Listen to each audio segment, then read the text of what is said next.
Nous sommes avec le coach de Grenoble. Quelques minutes après ce match vraiment hallucinant, 3-2, quelle est votre première analyse à chaud? Non, la première analyse, c'est bravo à Mende, hein, c'est eux qui vont aller chercher le match. Nous, on a subi un petit peu ce match-là, donc on n'a pas trop réussi à faire parler nos arguments. Et voilà, c'est Mende qui est allé gagner ce match-là. Nous, on a fait que subir. Donc voilà, c'est le constat que je retire de ce match-là. Vous avez quand même un peu de regret. Début de premier set, vous n'êtes pas trop senti dans le match, un peu un retard à l'allumage, est-ce qu'on peut dire ça? Non, mais les regrets, je les ai sur tous les sets. Sur tous les sets. Parce que, encore une fois, si on arrive à imposer notre jeu, on peut arriver à dominer ce match-là. C'est un match qui s'est joué beaucoup au service à chaque fois. Donc c'était à celui qui a été le plus performant au service. Mende a été plus performant que nous ce soir, donc c'est tant mieux pour eux. Voilà. Moi, les regrets, oui, je les ai sur tout le match. Donc il n'y a pas de moment en particulier. Vous avez joué impressionnant, votre attaquant, la prioritaire, votre pointu. Est-ce qu'il est comme ça depuis le début de la saison ou est-ce qu'il a vraiment sorti un match hors norme aujourd'hui? Je crois qu'il a marqué au moins 25 points sans problème. Quoi. Non, mais c'est un joueur qui a un gros potentiel, donc il est en train de se chercher un petit peu. Là, ce soir, il fait un très bon match.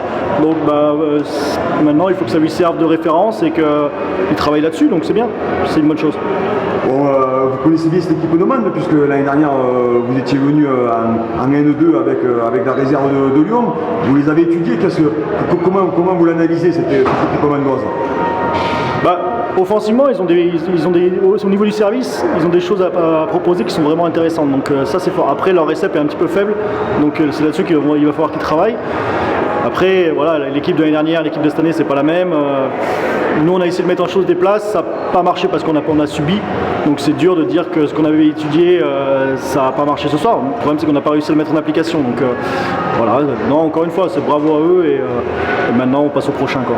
Il y a eu cette game set électrique, vous avez même pris un carton jaune sur la fin. Bon, là, un peu revenu au calme, qu'est-ce qui s'est passé? Parce que les tribunes, c'est vrai qu'on voit pas tout, on n'est pas. Qu'est-ce qui s'est passé à ce moment-là vraiment électrique? Non, c'est qu'après c'est une décision de l'arbitre, après c'est son choix. Après moi c'est ce que je disais, c'est une question d'équité. Hein. Après sur ce match-là, est-ce que c'est d'un côté ou de l'autre? Pour moi cette action-là c'était pour moi. Voilà, après c'est des faits de jeu, c'est pas important. C'est pas important. Pour moi le plus important c'est le match prochain. Bon, on connaît justement cette poule élite où les 4 premiers vont faire les playoffs. Bon, vous étiez égalité avec Mende, maintenant Mende a un point d'avance.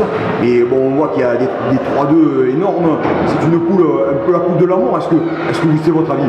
Oui, carrément. Carrément, c'est une poule qui est très homogène et chaque match après a son histoire. Les équipes sont capables de battre tout le monde. On a vu encore ce soir Ilia qui bat 3-1 les Herbiers.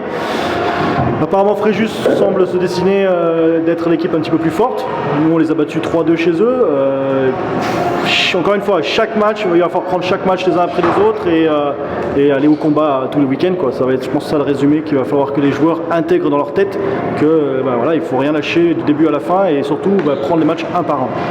Bon, Grenoble, c'est un club historique du volleyball français, champion de France il y a maintenant une vingtaine d'années. Bon, quelle est votre ambition, votre objectif de début de saison? Non, l'ambition c'est déjà d'avoir les playoffs. Ça c'était la première ambition et après une fois qu'on est en playoff, voilà, faire notre petit bonhomme de chemin, essayer d'aller le plus haut possible. Le club a l'ambition de monter en Pro B dans les deux années qui suivent, 2-3 années qui suivent. Donc on est en train de construire ça. L'équipe est en train on a recruté 3 joueurs cette année. L'année prochaine on va en recruter d'autres. Donc on va essayer de construire pour arriver à ce projet-là. Maintenant, il faut travailler. Merci coach, c'est gentil. Merci.